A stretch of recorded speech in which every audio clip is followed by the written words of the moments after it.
The attack on the husband of House Speaker Nancy Pelosi comes amid growing urgency about the threat of political violence during the midterms. According to a bulletin obtained by CBS News, on the same day of that attack, the Department of Homeland Security warned of a heightened threat to the midterms from domestic violent extremists.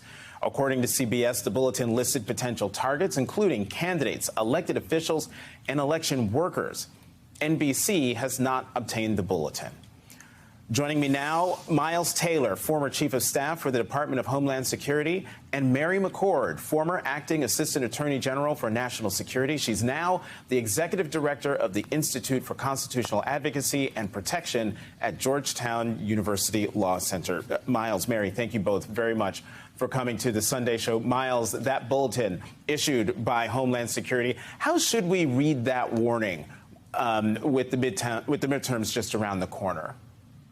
Well, Jonathan, we should read the warning extremely seriously. This isn't the first time that DHS or the FBI have made this warning. In fact, as recently as August, they were warning that there was a spike in threats to public servants, an increase in chatter about armed rebellion and civil war. And months prior to that, they were doing the same. Now, I don't want to scare people, Jonathan, but look, right now, we are witnessing the largest spike in terms of volume towards public servants that we have seen in modern history. Now, I mentioned the word chatter. That's a word that broke into the public lexicon after 9/11 when we talked about terrorists communicating with each other. We are seeing unprecedented levels of domestic terrorism chatter in the United States right now, so much so that every FBI field office has an investigation into domestic terrorism across the country. The result, there's been a tenfold increase in threats to members of Congress. And as Mary knows, and as you know, these people are changing their votes because of it. They are resigning because of it. It's become exceptionally serious. And it's not just members of Congress, it's also local officials who report a huge increase in threats.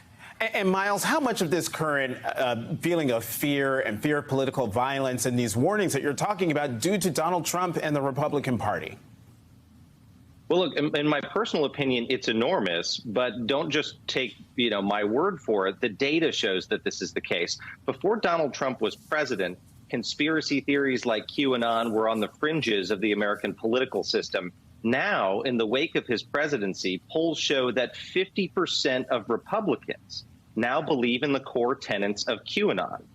That's absolutely staggering. Now, what does that have to do with political violence? A lot of these individuals that express these grievances and adopt these conspiracy theories then jump the tracks from violent rhetoric into actual violence, so much so that we are now seeing 1 in 4 Americans say they are more predisposed towards political violence, and 1 in 10 Americans say they would like to see Donald Trump forcibly reinstalled in the White House. This is a blinking red light for democracy. And I'll add one more data point to this, Jonathan, which is 2 researchers came up with a political stress index to show how polarized we are as a country. Their ultimate conclusion, this is the highest level on the political stress index since the American Civil War. We're in a very difficult time, and Donald Trump and the wider MAGA movement have been very actively fanning the flames of political intimidation and violence, so much so that candidates I talked to on the campaign trail, some of them are wearing ballistic vests, bulletproof vests when they go out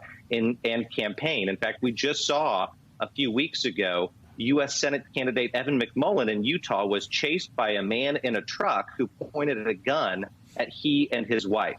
This is what public servants and potential public servants are facing out there on the campaign trail.